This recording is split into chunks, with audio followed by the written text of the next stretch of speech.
Good evening, my friends. This is Lisa, your favorite spoon bunny, and welcome back to the Life Spoontastic. In case you're wondering where in the world I've been, I am going to go ahead and tell you. We had a bit of a cold snap here in Texas this last month, and it was a little bit different from our usual cold weather in that when we get cold weather in Texas, normally it's a little bit of a cold front. It lasts a couple of days, and then it just blows by without, much further ado. It lasts for maybe 2 or 3 days, 40, 50 degree weather, no big deal. It just goes right on by. As usual, if you don't like the weather in Texas, wait 5 minutes, it'll change. This was a little different. We had a full-blown week, a solid week of a full-on cold front where we experienced a week of 30-degree weather in South Texas. We're talking snow here, people. Not here where I am, mind you, but I was getting confirmed reports of snow, not only from friends in Dallas and in Lubbock, but from friends in Austin, friends in Boerne, and friends in Houston and in North Houston. So you can imagine how absolutely bitterly cold it was. And for that kind of weather to last a week in Texas is pretty remarkable. So 30s, mid to low 30s for a solid week. You can imagine what that does to a CRPS body. And even beyond that, we had that weather last, it was 30 degree, like 30-ish, 40-ish degree weather for a solid week. And then even after that, the weather stayed chilly for like a week beyond that. So we were having maybe 40, 50 degree weather for a week even after that. So I was pretty much bed bound for 2 solid weeks. Because I just do not handle cold weather very well at all. I have to stay very, very, very warm in order for my pain levels to be even remotely tolerable. And so to be stuck in bed those 2 weeks amidst the cold weather, I was still in a flare, despite the fact that I was staying warm. The weather outside still kept my pain levels very high. And even beyond those 2 weeks, it took me another week or two beyond that to recover from the flare that had been brought on by the cold weather.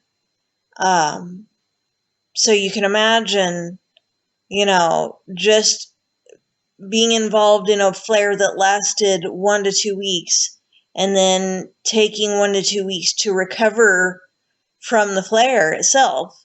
I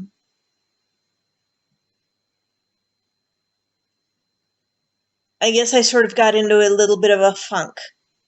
And unfortunately for me, it wasn't the sort of happy George Clinton, sort of, we want the funk. I wasn't that lucky. That wasn't the kind of funk I was in, So gotta have that funk. That wasn't the deal for me. It was much more serious than that. It was much more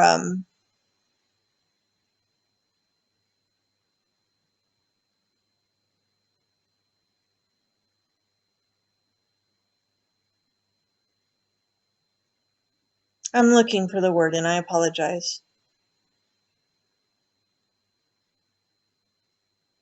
I don't want to say depressing because I wasn't depressed. I just felt disconnected from the world. I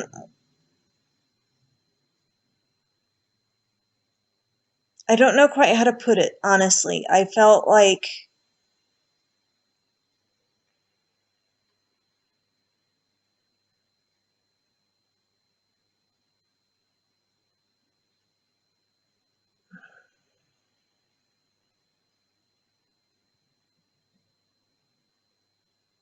I just felt very disjointed and very not myself.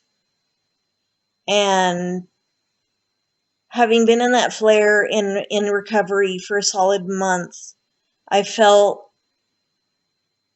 very, very much useless.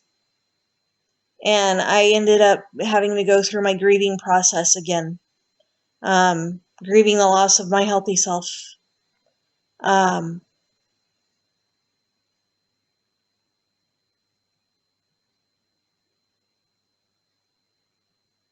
Which I guess brings me to the lesson in today's video, and it's a lesson that I finally came to, just a few days ago. It's okay to not be okay. It's okay to feel the way that you do. Wherever you are in your journey and in your process, whether you're still grieving the loss of your healthy self, whether you're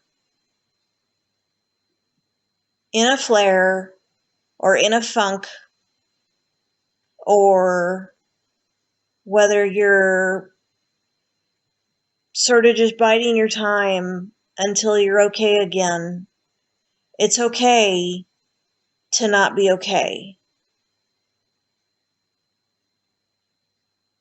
You just have to understand that it's going to take you some time to sort of right your ship and get your normal back. And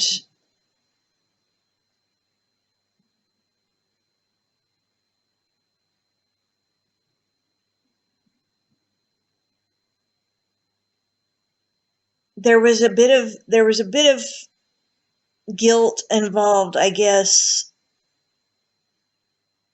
when I was trying to figure out how to get sort of back up and running here and get back into my normal, because I wasn't quite sure how to pick up the pieces. I felt like because I had lost a solid month of my life, I felt like I had wasted the time. I felt like I had slept my life away in that month. And I felt like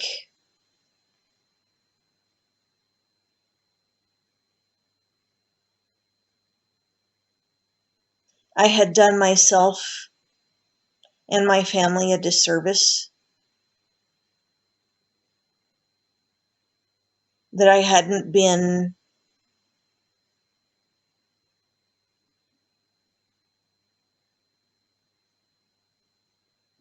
part of the family, that I hadn't been there for them,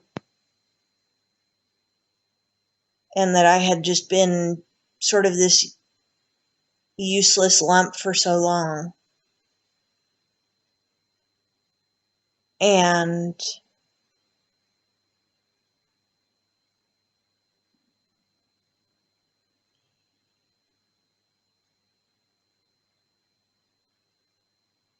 I don't know if it's because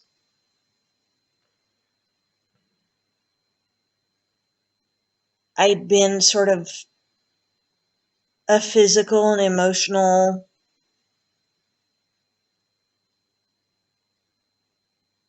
burden. I don't think they saw me that way, but it's what I felt.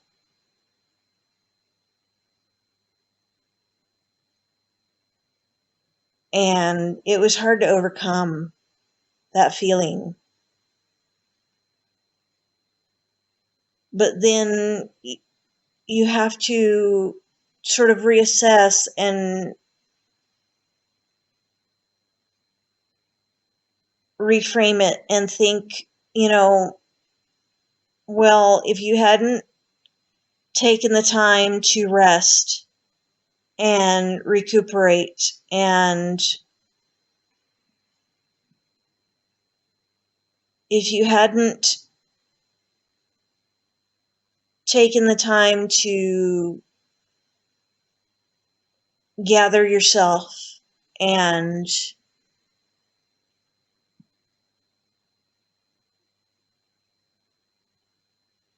sort of reset your course and return yourself to your normal, then how much longer would that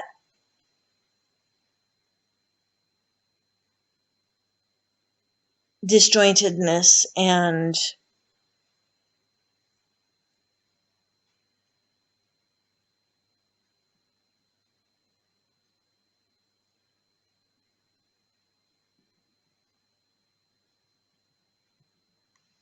disconnection have lasted?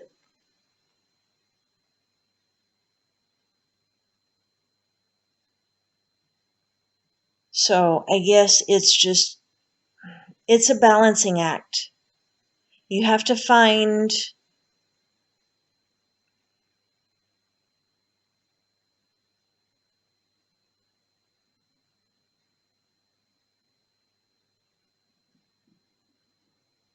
and you have to communicate with your family and with your support systems on how to find that middle ground,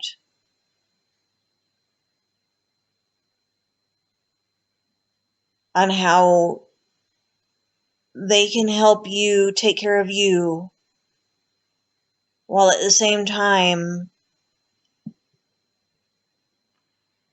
how you can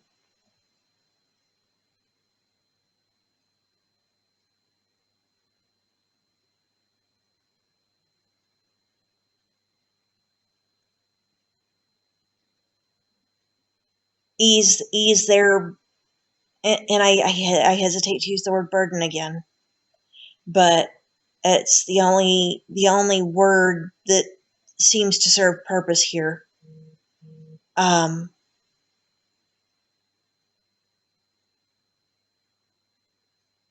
because there's an old saying, many hands make lighter work. So, it's easier if everyone works together to find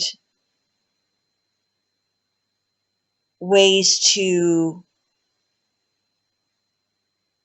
share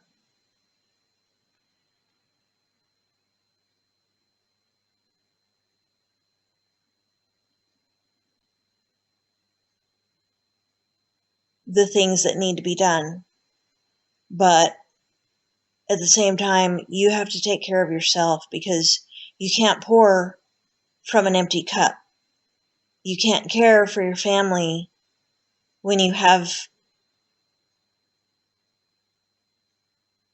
nothing to give them. And I was feeling very empty in that time frame. During that flare, I was in such unbelievable amounts of pain, and